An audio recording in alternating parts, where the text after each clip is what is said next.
안녕하세요. 능일고등학교 역사랑입니다. 자, 이번 시간에는 이 여진족이 건국을 한 금나라가 어떤 정치 사회적인 특징들을 가지고 있으며 금 중심의 12세기 동아시아의 흐름을 같이 한번 보도록 하겠습니다. 먼저 이 여진족은 그 이전 시대의 다양한 명칭으로 등장하기도 했거든요. 우리나라 삼국시대에는 숙신, 그 다음에는 말갈족이라고 불리다가 이 시기쯤에는 여진, 그리고 나중에 후금이 건국될 쯤에는 만주족이라고 불리게 되면서 다양한 명칭으로 이런 동아시아 역사에 많이 등장하기도 했거든요. 근데 이 여진족이 우리나라 고려와 많은 마찰을 겪게 됩니다. 여진족이 살고 있던 북방 지역에는 기후가 남쪽에 비해 좋지 않고 땅이 척박했기 때문에 생필품을 구하기가 상당히 힘들었습니다. 그렇기 때문에 자기들의 먹을 생필품을 구하고자 고려의 국경선을 침범해서 많은 약탈을 해오는 그런 모습들이 나타났었거든요. 근데 번번이 고려의 부대가 여진족에게 많이 깨집니다. 여진족은 기마수를 기반으로 한 기병부대 중심이었고 우리 고려는 걸어다니는 보병 중심으로 군부대가 형성되어 있었기 때문에 번번이 여진족이 기병에게 패배를 하게 되거든요. 이런 모습들이 계속 지속되자 윤관의 건의에 의해서 특별 부대인 이 별무반이 조직이 되게 됩니다. 이 별무반은 여진족의 기병에 맞서기 위해 기마 중심의 신기군, 그리고 보병의 신보군, 승병 중심의 스님들의 항마군 등등으로 이제 편성이 되게 되거든요. 근데 이들의 활약에 의해서 여진족들을 족족 이제 몰아내고 그 여진족이 물러난 자리에 이 동북 구성을 1107년에 이제 축조를 하게 됩니다. 이런 큰 성과가 나오게 되지만 이 이후에 여진족이 계속 우리 고려에 찾아와가지고 사정사정 액을 복구하는 그런 모습들이 나오게 되거든요. 이들이 말하기를 우리가 지금 이 땅을 빼앗겨서 굶어 죽기 일보 직전이다. 우리가 다시는 고려의 땅을 침범하지 않을 테니 제발 돌려주십시오 라고 계속 말을 하게 되거든요. 이것과 더불어 우리 고려조정에서 이 동북 구성을 관리하기가 힘들다 이런 판단하에 나중에는 여진족에게 이 성을 반환을 하게 됩니다. 이런 동북 구성을 기반으로 여진족이 쭉쭉쭉쭉 성장을 하다가 드디어 1115년에 금나라가 건국을 하게 됩니다. 이 금나라는 아구다 또는 아골타라고 불리는 인물이 이 금나라를 건국을 하게 되고요. 수도는 상경 또는 현재의 베이징에 포함하는 중도 등등 여러 수도가 나타나게 되는데 이런 금나라의 정치 사회적인 특징들을 같이 한번 보도록 할게요. 이 금나라는 그 이전 거란족이 세운 요나라와 마찬가지로 정복왕조, 전국왕조, 급속히 출현한 이런 북방 민족이 갑자기 중원을 정복하면서 나타난 왕조이기 때문에 여기서도 이중 통치 체제 그리고 자기들의 문화를 수호하기 위한 노력들이 나오게 됩니다. 요나라가 남명관, 북명관제라면 여기 금나라는 맹안, 모극제를 실시함으로써 자기들의 여진족, 즉 북방민족을 통치를 하게 되고 한족 등등의 농경민은 그대로 주현제를 실시하는 그런 이중 통치체제가 나오게 되거든요. 이 맹안, 모극제는 정치, 사회, 행정, 군사 조직이 한 번에 일어나된 그런 조직이라 할 수 있습니다.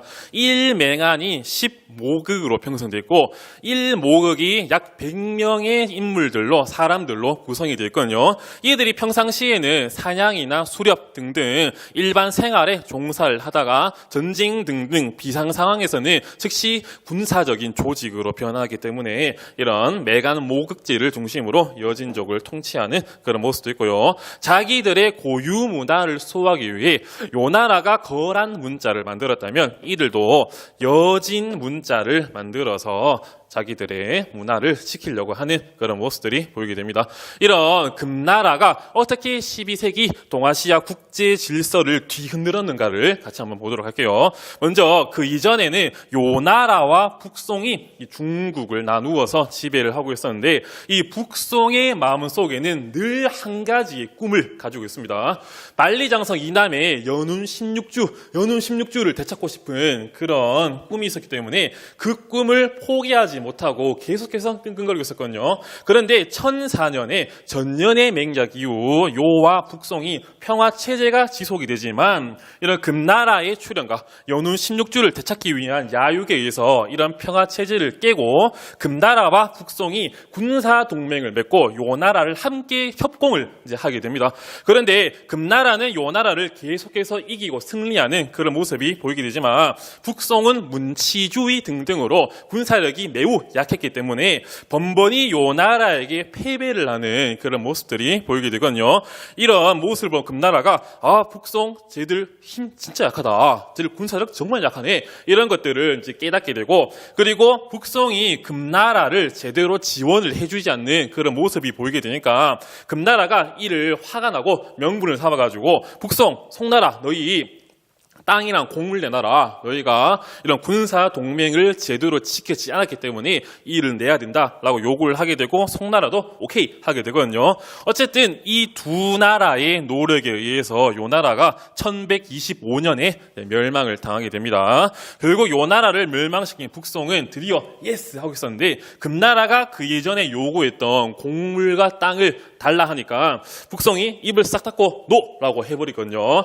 이에 대해서 명분을 잡은 요 금나라가 이제 북송을 쳐들어갑니다. 카이펑을 이제 포위하게 되는데 수도 당시 송나라의 황제 휘종이 여기에 대해서 두려움을 느끼고 자기 아들에게 황위를 물려주고 얼떨결에 흠종이 즉위를 하게 되거든요. 흠종이 결국은 항복을 하게 되면서 땅을 떼어주고 공물을 주겠습니다라고 약속을 하게 되지만 결국 나중에 또 이 약속을 안 지키게 됩니다. 결국 또 금나라가 공격을 하게 되고 휘종희야 많은 관료들이 항복을 하게 되는데 이때를 정강의 변이라고 하거든요. 나중에 1127년에는 태상왕이었던 휘종 그리고 황제였던 흠종 이하 왕족 관리 2~3천여 명이 금나라의 북방 지역으로 끌려가는 그런 비극적인 모습도 보이게 됩니다.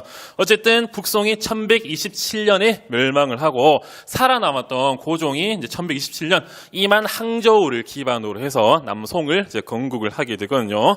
이런 강력했던 금나라가 또다시 남송과 우리 고려에게 영향력을 끼치려고 합니다. 금나라가 우리 고려에게 4대 요구를 하게 되거든요. 우리 금나라가 군, 너희 고려가 신, 이런 군신 관계를 맺자라고 요구를 하게 되는데 당시 고려 조정에서는 이런 금나라의 4대 요구를 다 반대하는 그런 모습이 있었지만 한국사에서도 매우 유명한 이 이자겸이라고 하는 인물이 이런 금의 4대 요구를 수용해야 됩니다라고 주장을 하게 되거든요. 이 이자겸은 문벌 귀족 중에 최고의 이제 권신이라고 할 수 있는데 이자겸의 난을 일으킨 그런 주인공이 됐습니다. 여기에 대해서 이자겸이 자기의 권력을 유지하기 위해 금나라의 4대 요구를 수용했다 이런 의견도 있지만 정말 이자겸은 정치 외교적인 그런 능력에서 천재다라는 썰도 있습니다. 요 나라를 멸망시킨 강력한 금나라였기 때문에 우리 고려는 형세상 4대를 할 수밖에 없다라고 주장을 하게 되면서 이런 이자겸의 모습에 대해 다양한 추측들이 나오기도 합니다. 그리고 남송에게도 금나라가 4대 요구를 하게 되는데 남송이 이를 수용을 하게 되고 금나라가 군주, 남송이 신하 이런 군신 관계가 맺어지게 됩니다. 그리고 1185년에는 미나모토노 요리토모가 무사 정권이었던 가마쿠라 막부를 세우게 되는데 이 가마쿠라 막부는 다음 시간 또는 다다음 시간에 같이 한번 보도록 할게요. 이렇게 잘 흘러갔던 12세기 이런 흐름들이 나중에 징기스칸이라든지 몽고에 의해서 많이 박살이 나는 그런 모습들도 나중에 보도록 하겠습니다. 이번 시간에 금나라와 이를 중심으로 흘러갔던 12세기 동아시아의 흐름들을 같이 봤고요. 다음 시간에는 가마쿠라 막부, 몽고, 원나라 등등에 대해서 같이 한번 보도록 하겠습니다. 이번에도 수업 영상 열심히 들어주셔서 감사합니다.